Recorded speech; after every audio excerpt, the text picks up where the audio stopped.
Hey, hey. Hey, where's Blaine? I don't. There he is. I was like, they done throwed me away. No, I was like, I saw you hit the button. I don't know why. You know what's funny? On your promo, it didn't like them ends. It kept putting them at the bottom of everything. I thought it was funny. and the It funny wasn't thing like is, that when you did it. no, it was not. That's how it showed up. I'm like, where's it? So I apologize. I apologize. I thought it was hilarious. It's not a typo, though. No, I don't know what it did. I thought I had it fixed. I apologize. It went re on you. Yeah, it went crazy on me, man. I'm telling you. So we got somebody cool coming on tonight. Oh, we do. Mm-hmm. Great friend of all of ours. I'm a member of her team, Scare, as well. And she's fascinating and she's a great person. Let's bring her on. Miss Kim Johnston. There she is. Hey, Kim. Hey, guys. Hey. It's been so long since I've seen you.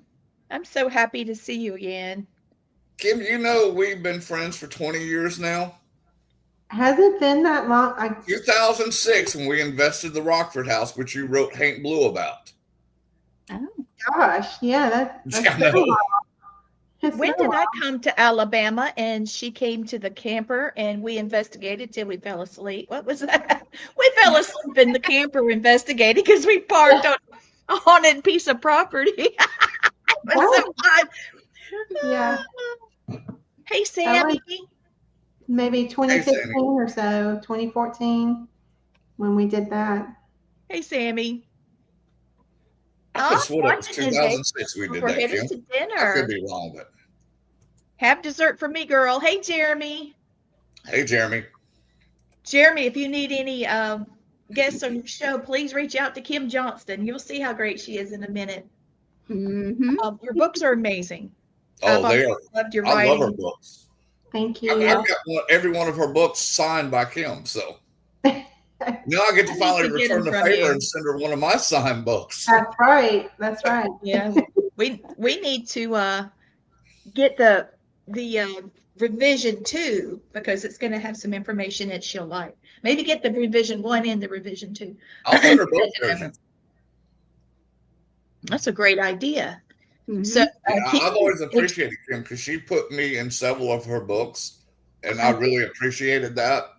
It meant a lot to me. Yeah. Kim's the first one that ever had me have my name printed in a book. And I tell you what, my granddaughter loves them. Just loves them.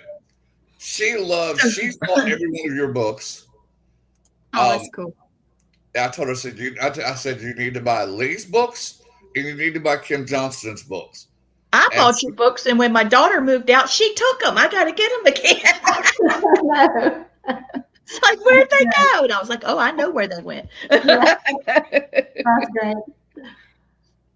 Oh, Greg Koss, it just popped up. Bless him. He's had some technical problems too. A few gremlins. So be aware. If we have any problems, we'll fix it. We'll find a way. It's that Mercury retrograde just messing everything up. Well, we had that blood moon that was also an eclipse. Have y'all seen the moon tonight? How beautiful it is. It's gorgeous. I was going over the lake. By 2 damn big pine trees that I can't see over. So I'm like, this sucks because I wanted to see a red moon. It is beautiful, but I was going over the lake. I live out near the right up from the lake, and when I was going over, and this thing looks huge, of course, and over the water, over that lake, it's right on the water. It's a beautiful. I bet that's beautiful. Right there, Gwen. Gwen, you should have took some pictures of the moon off reflection off the lake. I bet that's pretty cool. Well, I had people behind me, and I thought about stopping, but I was trying to get home. Gotcha. Gwen, tell them about that creature that we both have seen on that bridge. He's the perfect person. The one I have seen, it's a big black dog, and when I say a big black dog, it's the size of a horse-ish, maybe bigger. And I don't mean a little horse; I mean a full-grown horse, and it's got green eyes that glow at you. Yeah, it's got green eyes that glow at you. And green eyes. First time I saw it, I was like, kind of like, am I really seeing this? And I'm going across the bridge, and I'm like, and I was like, should I slow down? And then I was thinking, no, I am not slowing down because if this thing's real, I'm not stopping. Yeah, No. no, time to move. Mm-mm, One it's of the creepy. things that Gwen never panics because she used to be a medic. So when she called me, it's like, I just saw this dog, on the bridge. I'm like, okay, she's tired. But then I Yeah. go over it like a couple of weeks later because she didn't panic. Anybody else would be, five alarm fire. Oh my God, I just saw this horse-sized dog on this bridge. It was coming towards me as I was driving over it. It was like galloping towards me, and it's a horse. Hey, Lee. Hey, Lee, I'd It be was blowing up my phone taking pictures. well, I was going no, I was not stopping and I was not slowing down like a dummy. No, that's seen Me them horror movies. No, no. But and me yeah. and AI are going to see about a black dog the size of a horse. I That's finally look it up while we're talking. So, Kim, you have done lots of things with the paranormal, but you also have cryptid experience. That's So, right. Yeah, I want to hear how that came about. so I've always been interested in both, just paranormal and cryptids, from a very young age. But it wasn't until I moved into a house that was haunted that I got firsthand experience with what it's like to live in a haunted house, to experience the paranormal firsthand. Um, so I kind of had to face my fears when all of that started happening. This was maybe 2011 when it first started happening. I started having sleep paralysis, out of body experiences, and my kids were being affected by spirits and other things they were hearing and seeing in the house after we moved there. And eventually my husband experienced it too, which he was kind of in denial for the first 2 years we lived in this home. But it just kind of built from there. Once I went through it myself and kind of had to face my own fears, I wanted to start helping other people going through the same thing. And that's how I met Blaine. And I was very fortunate because I didn't know what the heck I was doing. And he kind of showed me the ropes and helped me. He was my mentor. Still is my Oh, I mentor. appreciate that. Yeah. But it So, was fun teaching you because you were willing to learn and you mhm. listened to what I told you. You took what I taught you and used it to help you investigate and help families. So I did Yeah, what I was supposed to do. I'm proud of that. we did, and we helped a lot of people. So I've been doing it about 15 years. I don't help as many families, not as frequently now. We take maybe one or two cases a year now. But there for a while, we had more business than we can manage.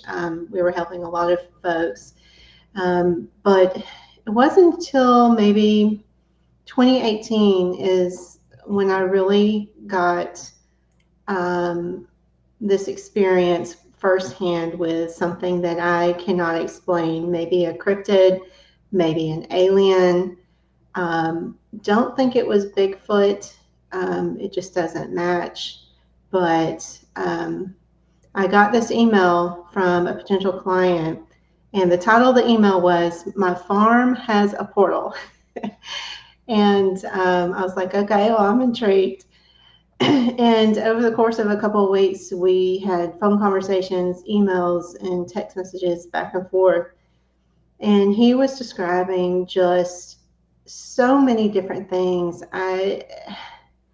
It was paranormal, it was possibly interdimensional, and possibly alien and cryptid all mixed together. It was just the craziest location, the craziest stories I've ever heard.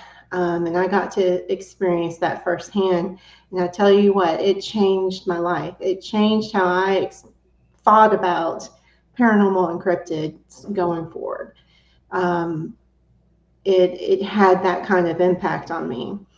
But to kind of set this up, this was a 40-acre farm, essentially in the middle of nowhere, Appalachian Mountains, the foothills in North Alabama.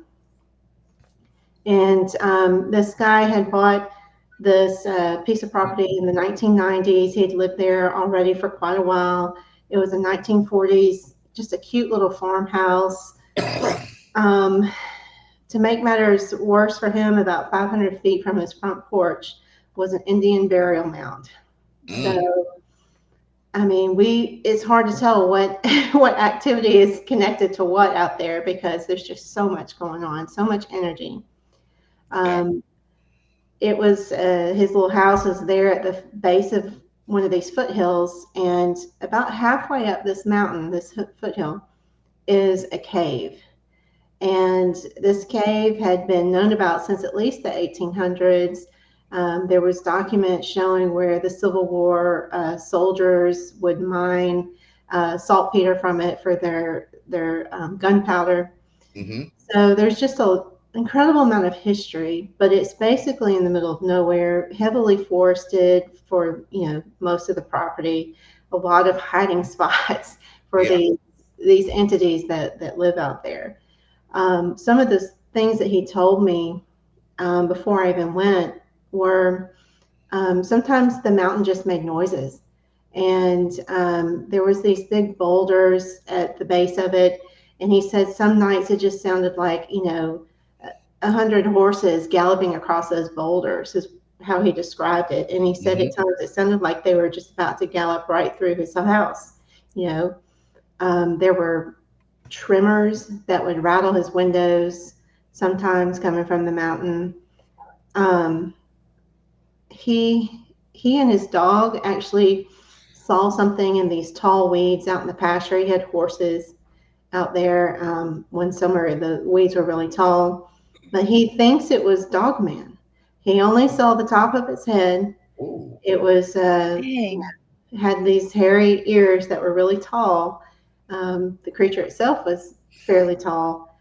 And by the time he and his dog spotted it and the dog took off to go see what it was gone.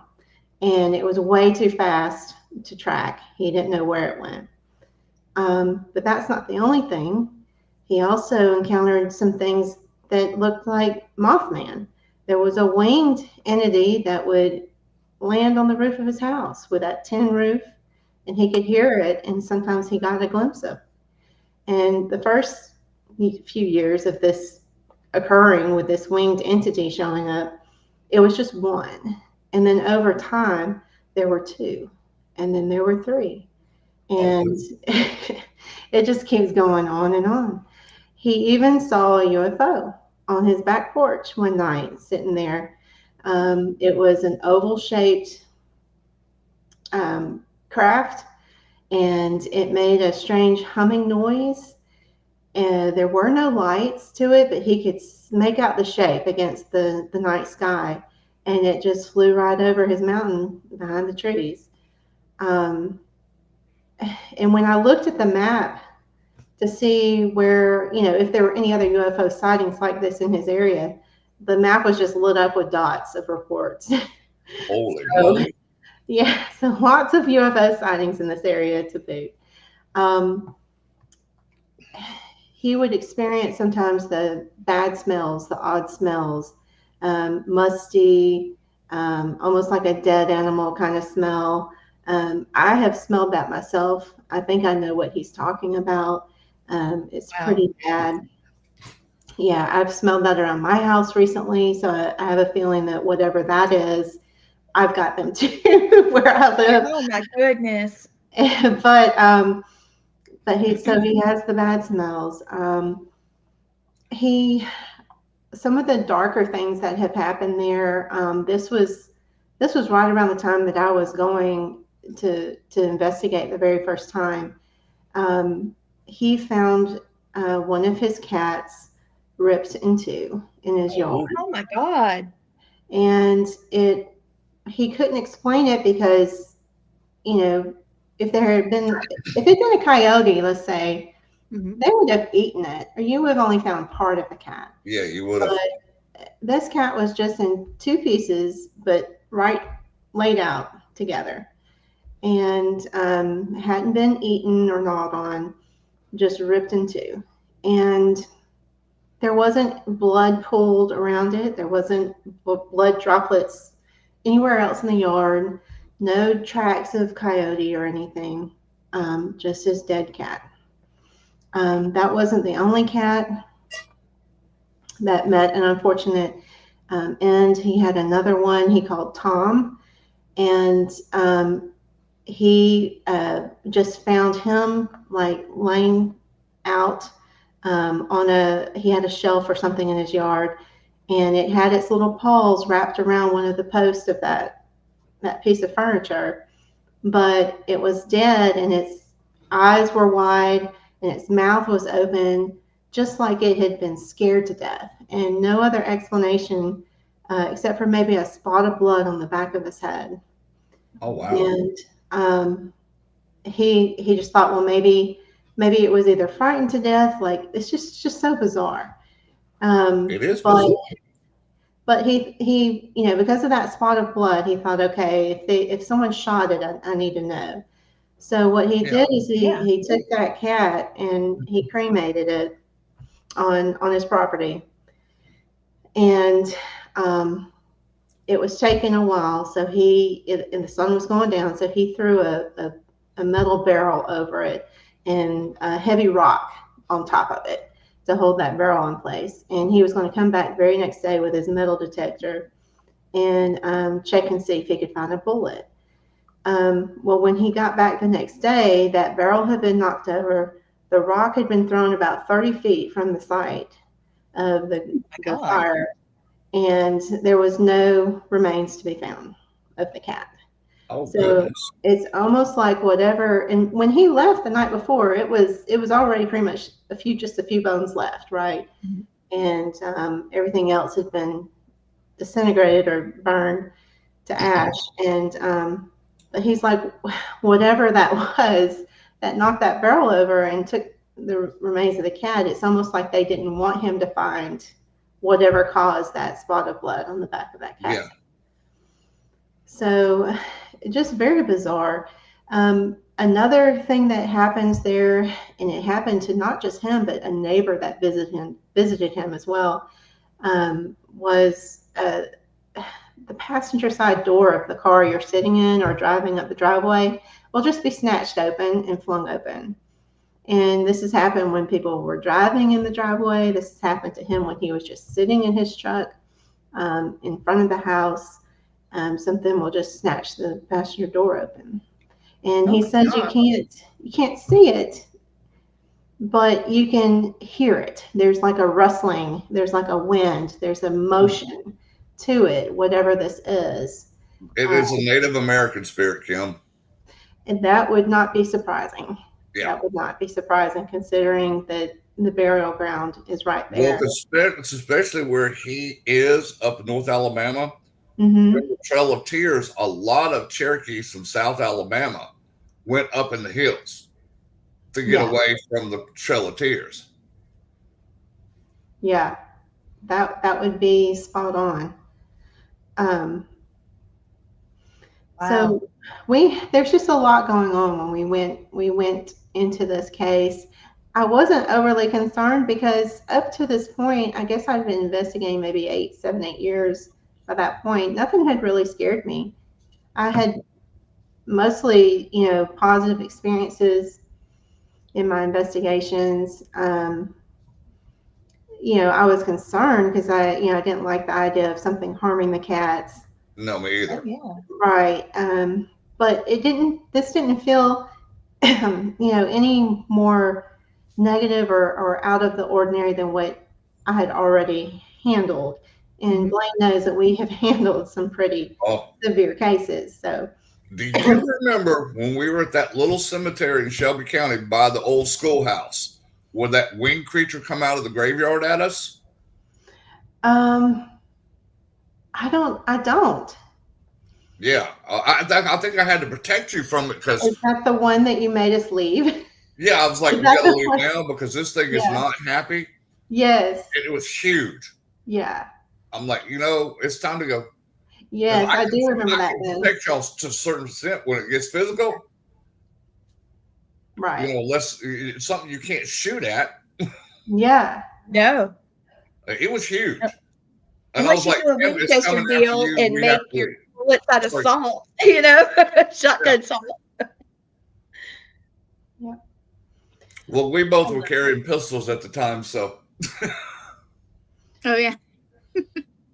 I wasn't overly concerned about this case. I just figured if I hadn't experienced it in 8 years, that I probably wasn't going to. I guess it's my attitude I had going in. But something odd did happen the night before. I don't usually dream about cases. Every once in a while I will, but this night before the investigation, I dreamt that me and Jennifer, my medium that went with me, and Shane, one of my investigators, I dreamt we were on that mountain. Granted, I'd never been there. I just had an idea in my mind. Dreamt that we were on that mountain and a red dragon came slithering down from the top, and it slithered in between us and kind of around us. And I just thought that was really kind of bizarre. It didn't feel too scary, but it was somewhat concerning. Jennifer had a different experience, but also kind of frightening the night before.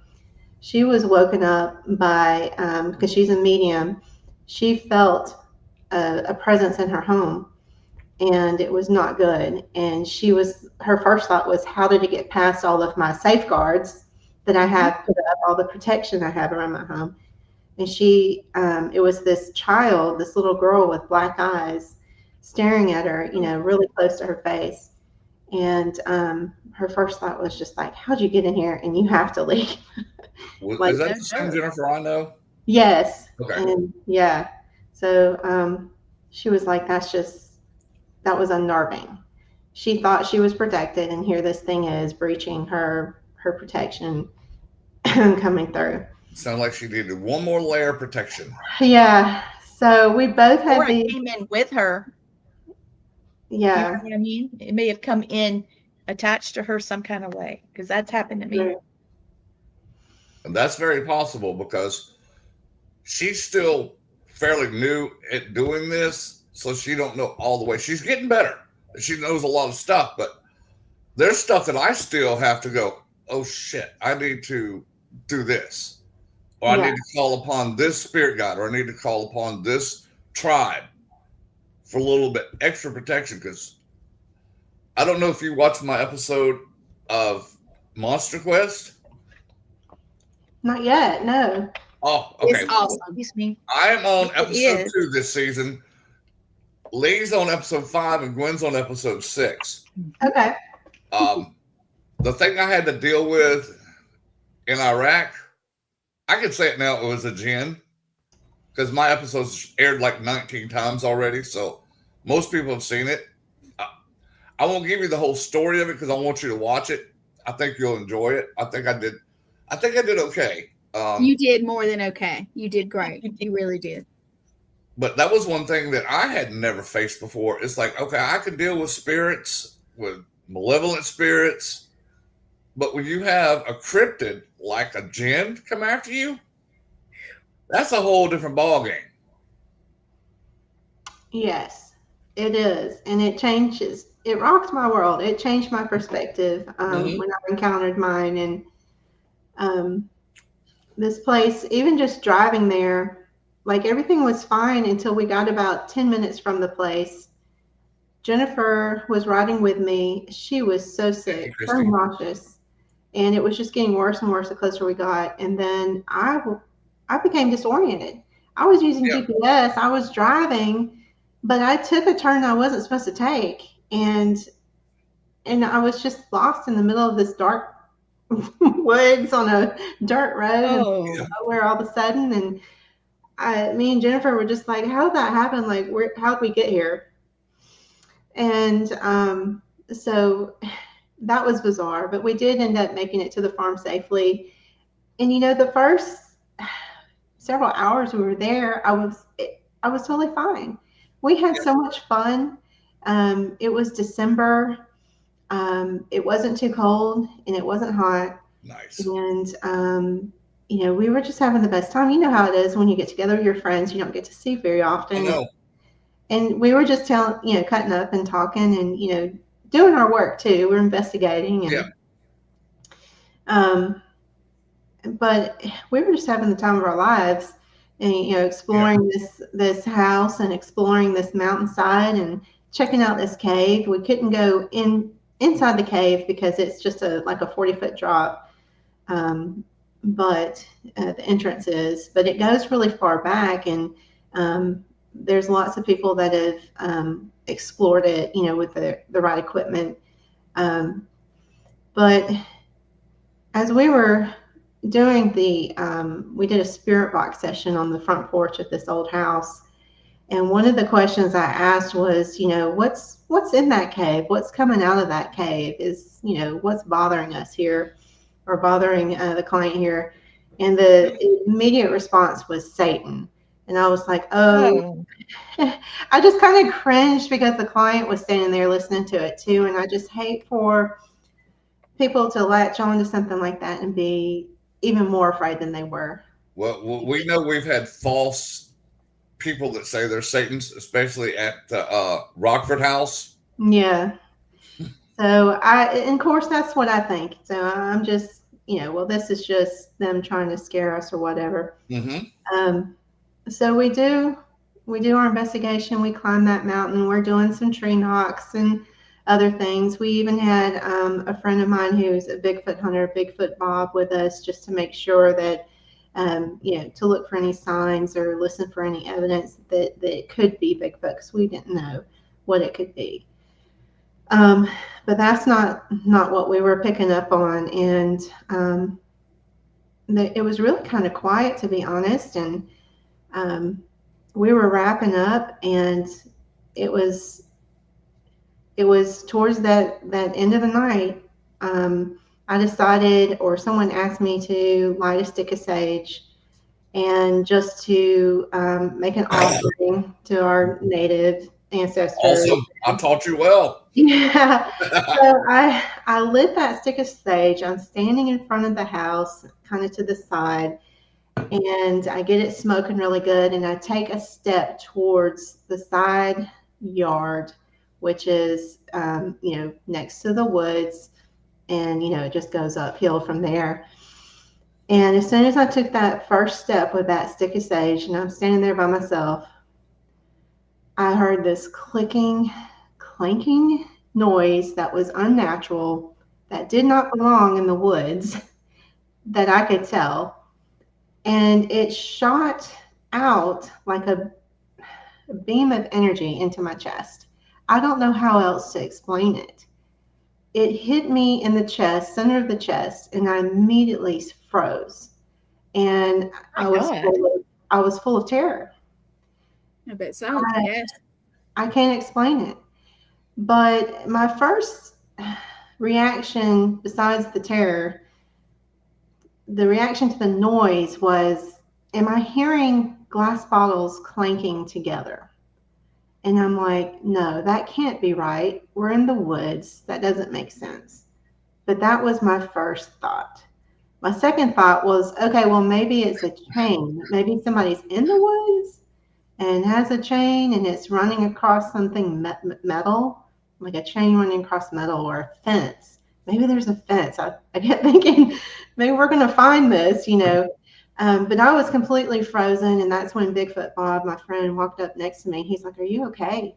And I was like, "No." He's like, "Would you like me to walk with you to do the sage?" And I was like, "Yes, thank you." And then I kind of calmed down, and I was able to finish what I came there to do. And as we were doing that, he was trying to film a little bit in the woods. We actually got our flashlights out. We looked around the edge, the perimeter, to see if we could find anything that would explain that sound that I heard. And there's nothing there. It's just woods. But Gwen, do you have that? I do. I was going to ask. I'm going to tell you something about that when after she plays the clip. All right. Are you ready? Mm-hmm. Okay. Here we go. You want to just tell them what it is? Is that? Yeah. Okay. Yeah. So we actually, after we went and looked at the video, we did our reviewing. We actually caught this creature making this noise at a different moment. It actually did it a few times, but this clip is just one time and it's on a loop. So you'll hear it several times. All right, here we go.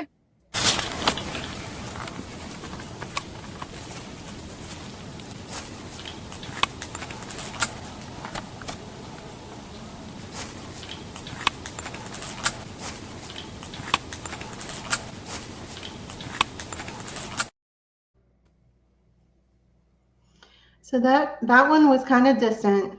The one that I heard was right there up close to me. And like I said, it just penetrated my chest with something, some kind of energy. Kim, what you Can we experienced hear it there? again? I'd like to hear it again if you don't mind, please. Is that okay? Here we go.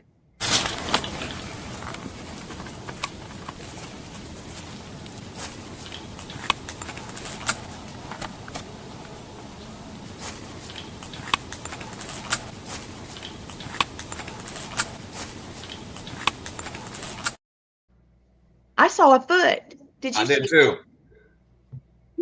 I did not see that. it? It's in the bottom right side of, because the Yes, it light was. and then it's gone, and then the light, and you can see it step twice. Okay. You want me to do it Oh my again? God. Yeah, I'm going to watch Yeah, this. do it one more time Please. because I'm gonna double check because I thought I saw it too. Okay, I'm gonna do it one time and we'll stop for a second and I'll play it again whenever you need. Just don't look with your eyes. Look with the spirit eyes too, because That's we what I'm saw doing. it in the last show that was crazy. This is amazing. All right, you ready?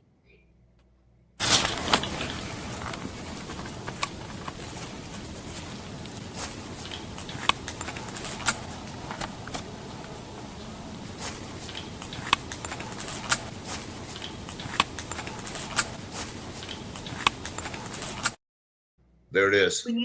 When you start the video, if you count 8 seconds, like 1 Mississippi, 2, like when you get to 8, you'll see that foot come right down. It comes down, it goes right It's back out. transparent. It's not flesh. No. And is it at the That's a bottom big right? foot, too. The Yeah. bottom right? It's kind of on the right center. Okay, because that's where I saw Isn't something in the that bottom crazy? right. I didn't know. So you ready again? Let's do it again. 8 seconds in. Please, yeah, count 8 seconds. Okay.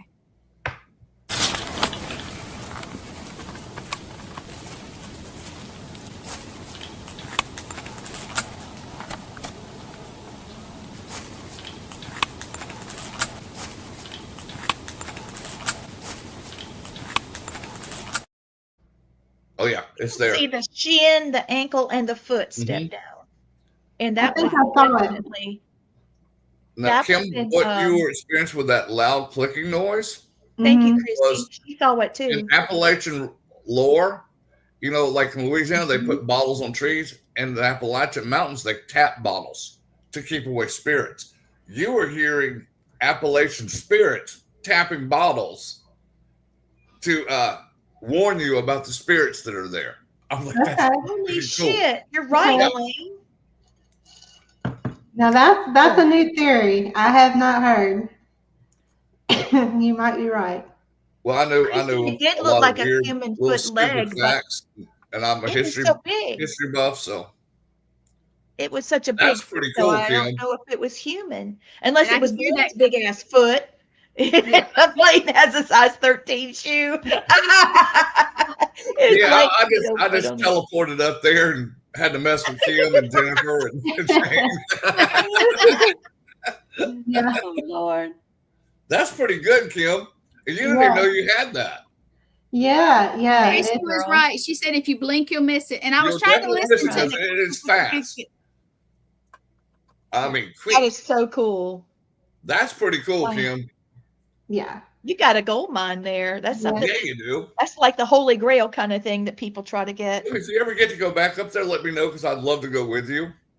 I Yeah, would too. love to go too, but let me tell you, this rabbit hole goes very deep. And I like rabbit holes. the man that owns this property no longer owns it, and it's not because he wanted to sell it. There was some litigation by a cave preservation society that bought the next door property. Mm-hmm. I honestly think that they were probably operating under some government as a front for a government agency that wanted to take over this cave and either secure it to prevent whatever was there from harming people, or for some other maybe nefarious or other reason.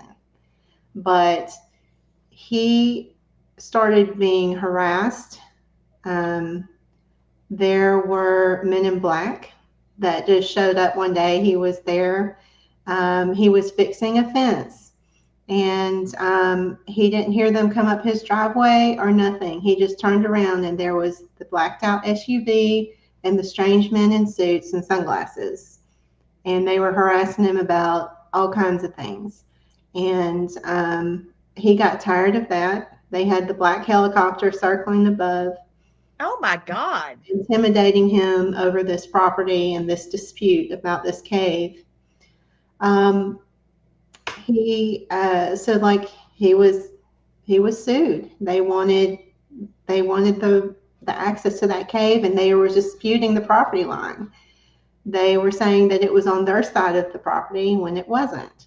Their old survey showed that it wasn't on their side, but because he didn't allow them to come on and explore the cave and do whatever they wanted to the cave, they decided to sue him for access to it. And so he eventually, no lawyer would take his case. I actually had to ask my next door neighbor, who just happened to be a real estate attorney, to take his case, because no lawyer in 100 miles of his residence would take the case. Wow. They all claimed conflict of interest.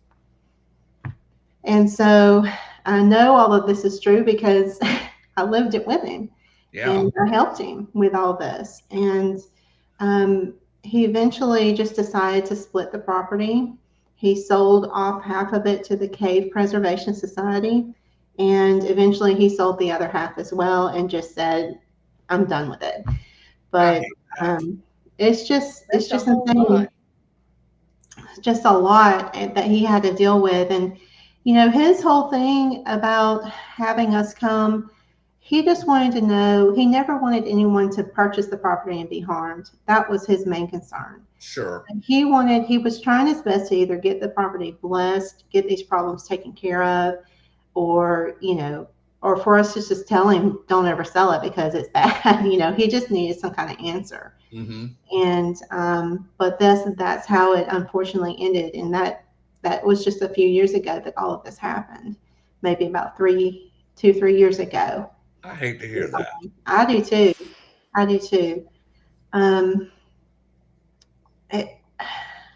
It's just so bizarre.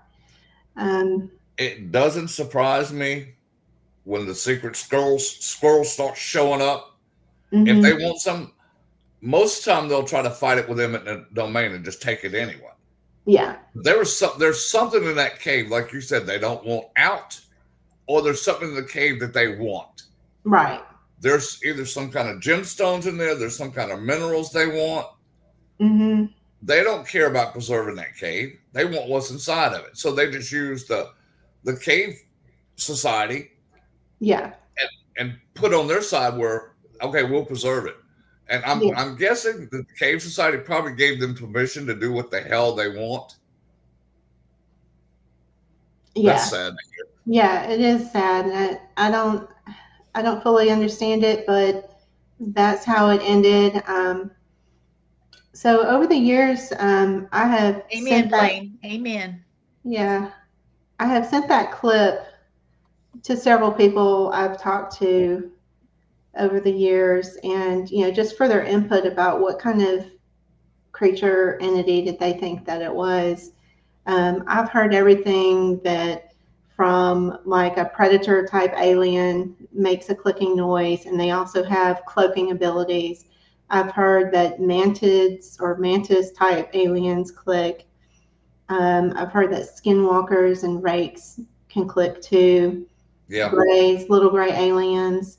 But besides your theory, Blaine, that I really like, another one that I thought was fairly credible because of who it was. He was into government intel, and I call him my creature teacher. He has taught me a ton of things as well about cryptids and various ones. He has one of the few people that I've actually talked to that has attempted to classify all these different sightings and encounters, not just the cryptids, but also like the spiritual and the jinn. Like he's tried to classify them into different groups. When he heard it, he said he was confident that it was a subterranean, like humanoid creature, possibly that lived in that cave, that came up out of the cave. He said that it was probably juvenile because the adults are known to poison their victims and then drag them off into the caves and sacrifice them for their ritualistic purposes. So they have a noxious gas that emits from like a talon or something like that, that they're able to poison their prey with. So after learning that, like that just scared me to death. Like I have no desire to go searching for the the cave creatures anymore. But immediately after that, though, that investigation, before I even knew what it was or had any ideas what it could have been, like I got so depressed. It just impacted me in a way that I wasn't expecting. I think just the fear that I felt, it kind of disrupted my whole like outlook on what it was, what I was searching for in the paranormal. You know, everything I had ever really dealt with before was very different. It wasn't physical. There wasn't a physical, like, you know, I felt that. I heard that. And so it impacted me in a way. And then Papa Art, Blaine, you remember Papa Art? I miss Papa Art. Yeah, Father Art. He was a priest with the Anglican Catholic Church. I went to visit him not long after this incident, and he saw the darkness on me. And he helped me. He did Reiki, and he got that off of me. I felt so much better after that. And when I explained to him what had happened, I said it all stemmed from this place in North Alabama, this farm. He's like, "You've got to take me there. We have to go back." He said, "You've got to let me bless it, and we have to get closure for you." Yeah. And I was like, "No, I don't want to go back." I was like, "That's the last thing I want to do, Papa Art, is go back." And he's like, "No." He was adamant. He's like, "We're going." Knowing Papa Art, he said, "Kim, you're going to go." And he's very convincing. So you got in the car and you went. Yes, that's exactly what we did. And man, I tell you, he was in a wheelchair by that point. He's passed now. He's passed a few years ago, but he was already in a wheelchair at that point. But he was determined. He couldn't go up the mountain, obviously. So Father Billy, one of his assistants, was with us. But he was determined to bless that cave. We were going to bless that whole property. He had us out there in that field around that burial mound, smoking a peace pipe ceremony. And but you know what? The scary thing is he was not immune to whatever this darkness, this chaos that was there. We left Papa Art in his wheelchair with Father Billy's wife on the front porch, or near the front porch in the front yard of this house, while we went up to the cave. And no sooner that we got around the corner of the house, we hear screaming. Papa Art is hollering, Billy's wife's hollering. We run back to see what happened, and something had flipped Papa Art's wheelchair backwards, and he had whacked his head on the ground. Oh. And it was hard. Holy crap. Yeah, it's terrible. Like, he was attacked. He was attacked. Yeah, he was attacked. And I've seen him get attacked several times. And we've had to protect each other from spirits and entities before. Mm-hmm. Even when Art was still walking and doing good. Yeah. And Art's a strong man. I mean, his spirit is really strong. His energy is really strong. And for something to attack him, I guarantee it was not a Native American it was not a Cherokee that attacked him. No. That was another whole different entity that attacked him. Yeah. Very negative, very eye-opening, because I thought this would just be easy breezy. You have got, I mean, how how could it not be easy? You got two of the best priests you know going to this place, and we were going to knock it out. And but boy, they about took Papa Art out that day. That was very scary, very eye-opening. But that was the end of that for the most part. When I left that day from that second that peace ceremony and everything, I was feeling pretty good about it. But as I was leaving, like my car was glitching. So at that time I had a little car that had one of those fancy digital displays, like on the screen for GPS and everything. It did something I'd never seen before. As we were leaving, it was scrambled like I don't know, like in old days when you couldn't dial in a channel. You didn't pay for the channel. You got the scramble. Yeah. Yeah. A scrambled channel. All the different colors. That. Yeah. Old days. I've never seen. You know what? I have seen, and I don't know which show or which documentary or which whatever, but that happens when you have a weird EMF field around you or go by it or something. Yep. That's one thing. That's right, it does. Yeah. Yeah. Yep. Kim, what I just did, I sent about 3,000 Native Americans of mine, and the thousands that are already there, to take care of this creature. Good. They're going to neutralize it. Good. There's some healing that needs to happen. There's definitely healing. There's definitely something defensive. Something interesting I want to just throw out there. When I was investigating a cave on the reservation in Cherokee, I experienced some little people. Mm-hmm. And even though they show themselves physically as a small child-like creature, they're definitely not. Did y'all hear that? I heard it. There it goes again. Yeah. It went, ah. I'm going to lock the door. And later. Why is it not my house is so haunted. Yeah, my house is so haunted, y'all. I'm just saying. Anyway, this door's been open. To the choir, Lee. Yeah. You saw my little boy today when we were Lee was so cool. She did an interview for me. I apologize. For a magazine. So, and we were doing it. I was said, look over my shoulder. Look at Billy. And she's like, damn, he's right there. He's standing there.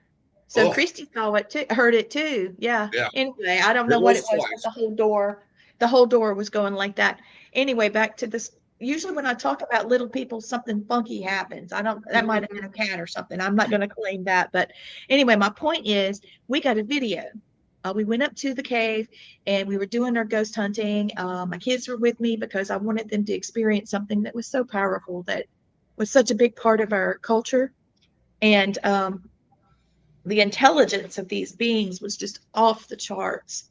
And the whole point of bringing this up, the footage that we got, because I left a chewing gum wrapper. I mean, chewing gum, a piece of chewing gum on the, it's in the mountains. So it was like a little, I don't know, a little place just before you get to the cave. So it was like a little table, but it was natural. And I just left chewing gum. Yeah, some chewing gum there. And I got down, finally we made it down the darn mountain, and we were on the railroad track, because the whole point of this was the railroads were being built by prisoners, and they would keep the prisoners in the cave, and they were having all these things happen. So that's why, as they tell the history of the train, they talk about this cave, and it's really just kept all this alive. But anyway, we come down. I've left chewing gum. My husband, I think, left a quarter. And when I got down and we were doing a video talking about what we had experienced, I put my hands in my pockets, and honey buns probably do work better. Yeah. I have a chewing gum wrapper in my pocket. It's like they took the gum, but they wanted to make sure I took. I didn't even think about the wrapper, Well, but the foot, you could see them peeking out from the bush, and you can also see like a foot step out, and it looked like what your footage had. Yeah. And I'm just saying, Lee, what my grandmother told me is with little people in the Cherokee Nation is once you offer them one thing, they'll give you back 10. You don't offer them something, they'll come after you. Oh, So yeah, you always leave them something. I went to town. I went to town after that, and I was looking for some fairy crosses, just remember them, by, because I really just have a love for it. And the chief had Chief Henry had a gift shop there. That's how old this was, because Chief Henry's been deceased a while. And they gave me a whole card. They were all on a card that were connected to the card, so you can carry it, not drop them. And it was just really amazing how everybody acted different when we got to town. We had great service. They gave us free dessert. We got all those fairy crosses, and they weren't ruined either. It's not like they tumbled them. They were actually cut out and taken care of. I can't imagine somebody thinking it's smart to tumble a fairy cross. It's a cross. Yeah, really. I want it to be like a rock. It's stupid.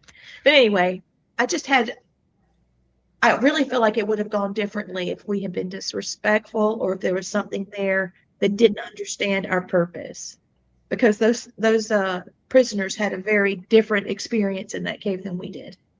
Yeah. So I don't know. I just thought that was very unique because it reminded me of the same video footage we got. It's not as good as yours because you really have to look. But you see a little face pop out and everything. Yeah. Now my husband's got some very little people footage, but we're not going to talk about that. We're going to let Matt come talk about it. We'll let Matt talk about that one. You can see it. Can I give a little hint? It was a brown chicken, brown cow.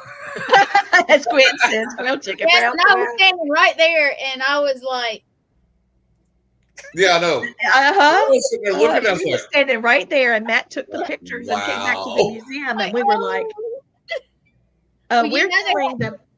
They had somebody acting up. Remember that person that acted silly that day? Oh, yeah. Oh, boy, they had a field day with him. Yes, they did. Oh, that was hilarious. Somebody went in there being a douchebag, and they let him hold it.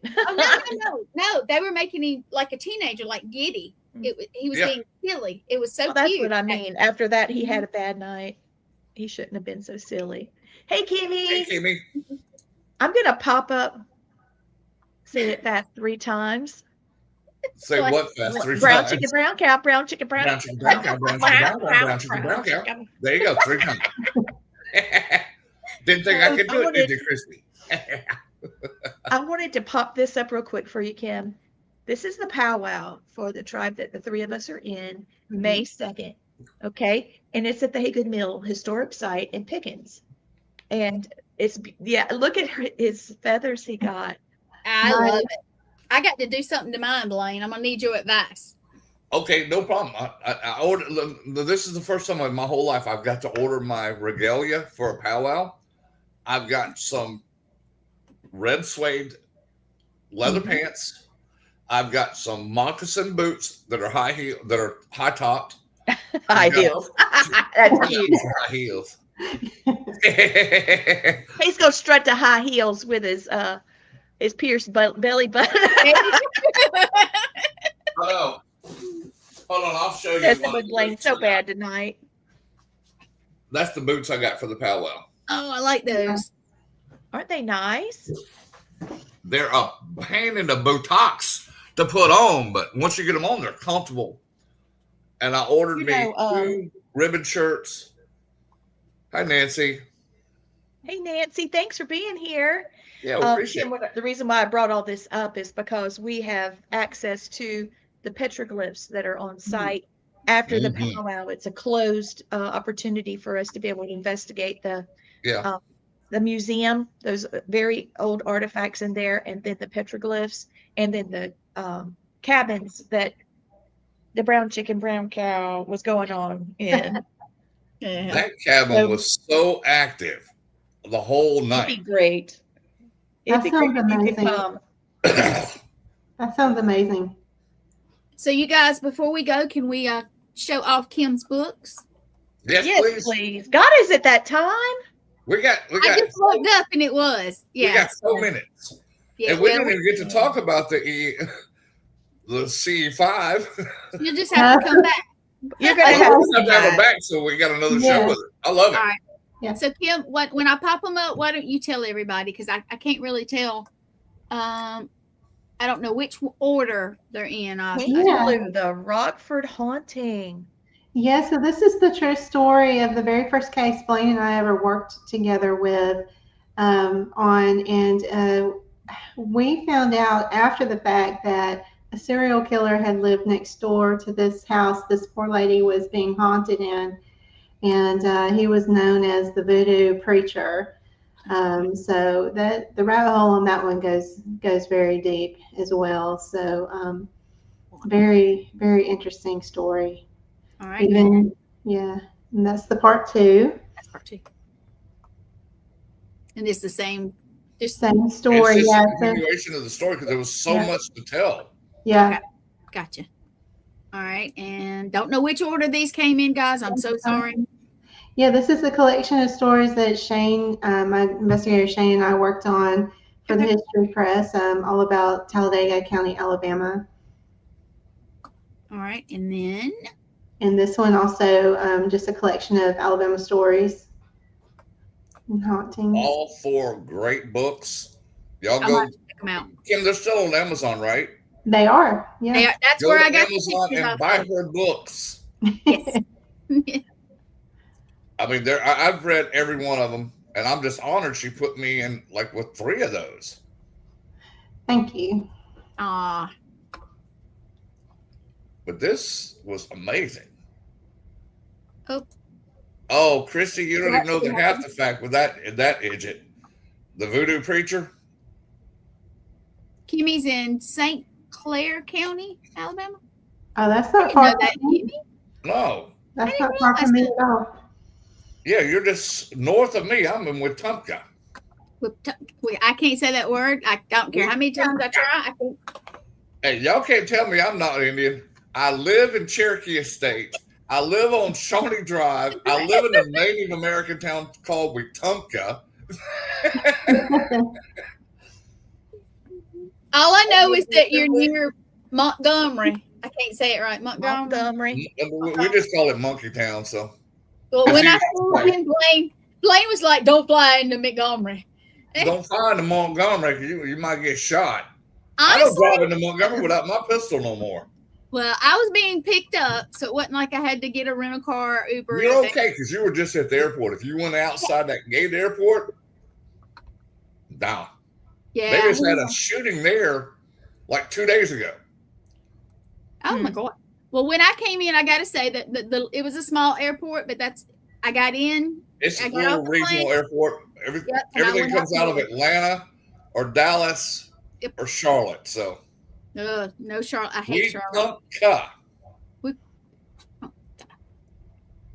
Hey, Michael, I'll see you guys tomorrow night. That's right. Hey, Blaine, if you remind me, I'll put some kind of Michael. If you have an ad for that with Blaine as a guest, please pull it over to me, push it over to me, and I'll put it out there. You got to remind us, Blaine. We've only got a little bit of time left, so I popped up that about the powwow. Kim, I'd love for you to come. We're going to Deep South. Woohoo! Deep South is coming up August the 8th and 9th in Enterprise, not Ozark. So this is going to be great. They'll have more information coming out about it. Their website is up to date, deepsouthparacomicon.com. The next one that's run by Stan and Teresa Fikes, who you met at Pauling. Mm-hmm. So Christmas Spooktaculars, Christmas in July, at the Eisenhower Hotel in Gettysburg, Pennsylvania. We will be there in the front room this year, and it's going to be so much fun. We're not in the back room this year? No, we didn't get stuck in the back. We got put in the front. We're not at the kids' table. We're up in the front row. We're not in the kids' table. Front row Baptist now. Yeah. So we'll be at the New Orleans Paranormal Conference. And these are some of the local people that will be speaking that I think people that come to town will want to hear the locals talk about their information, because you don't always get the whole story about a place. So that's great. There's my big ugly head. And you could go to the website, just Google You're the it. prettiest one on the whole page. Oh, honey, thank you. Patty Negri and John Zappis. This is what makes this very unique. There's a lot of people speaking and doing workshops. I'm doing parapsychology, but I mean, Sam Baltrusis, Patty Negri, the Warren Society, the art of the battle is one of the topics. That's Father Bob Bailey, helping the haunted. And I love the fact that that is being taught because so many people think they need to go somewhere and fight it. So it's just an amazing show. Here's the other. It is an all-star cast. Sorry. Thank you, Christy. Sorry about that. So that's that. And here's Blaine's events that he's going to. See how pretty she made me look? Here's Gwen's, but that is not anywhere close to all of it. I think she's probably going to have 2 posters because she's adding. She's going to have a big ass poster. A big. But I'm keeping my purple eyes because they're awesome. You got to keep them purple eyes. Those are badass. They are. I love them. I thought Gwen looked like Captain Zeta-Jones in hers. Sort of. Maybe I should put that up there. Put her picture in there and let it do its thing. So right, you already did.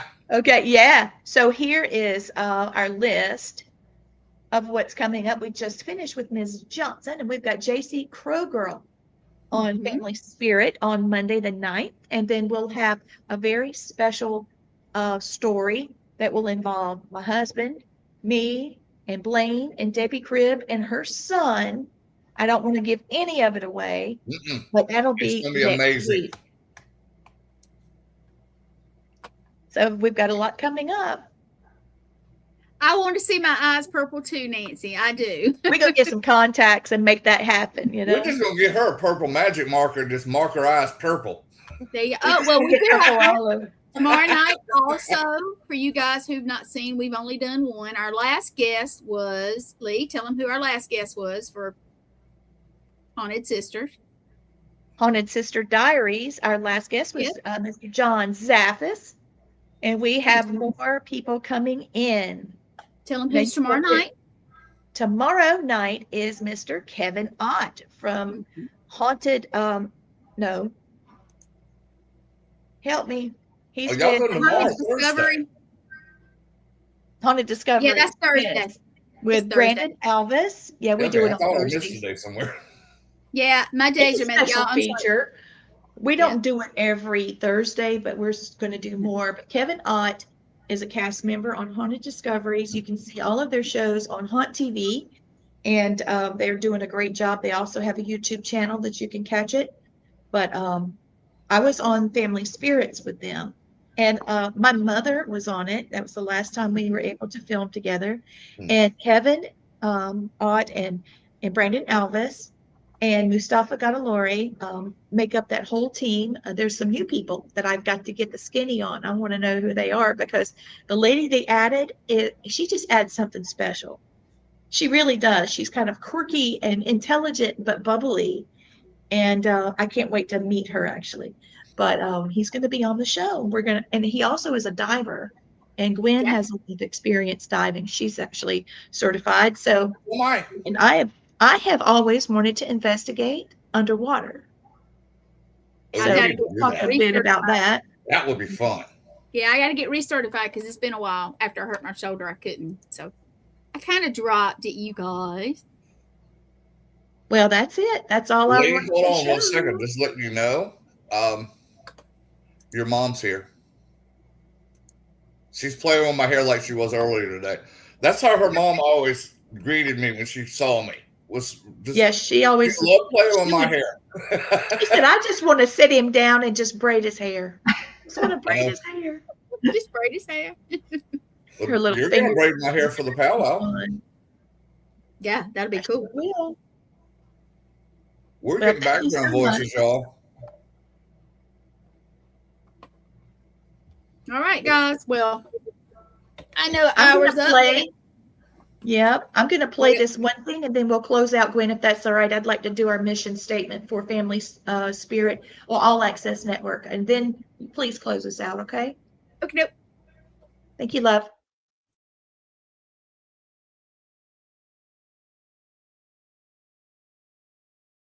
Hello, my name is Lee Triana Brown. I am the CEO of All Access Network Television. We are a Native American, Asian American, woman-owned multimedia network built on one simple belief: every story, every voice, all access. All Access Network Television creates professional, ethical programming that uplifts underrepresented voices, community leaders, artists, veterans, indigenous creators, and small businesses. Stories often overlooked by the mainstream media. Grant funding allows us to expand, bring high quality storytelling to communities that deserve to be seen and heard.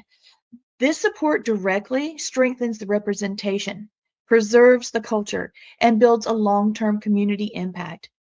Thank you for investing in inclusive media, authentic voices, and the power of storytelling.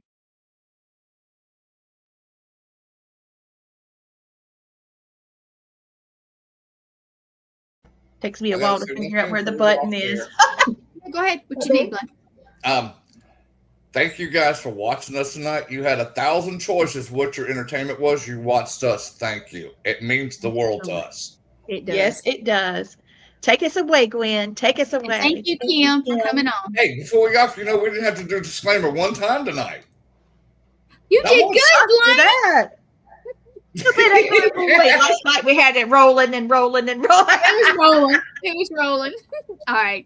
Good night, everybody. Thank everybody. you. See you next Monday. 10 o'clock. Yep, 10 o'clock is Red Road Paranormal with Rez. And see you there. Have a good night.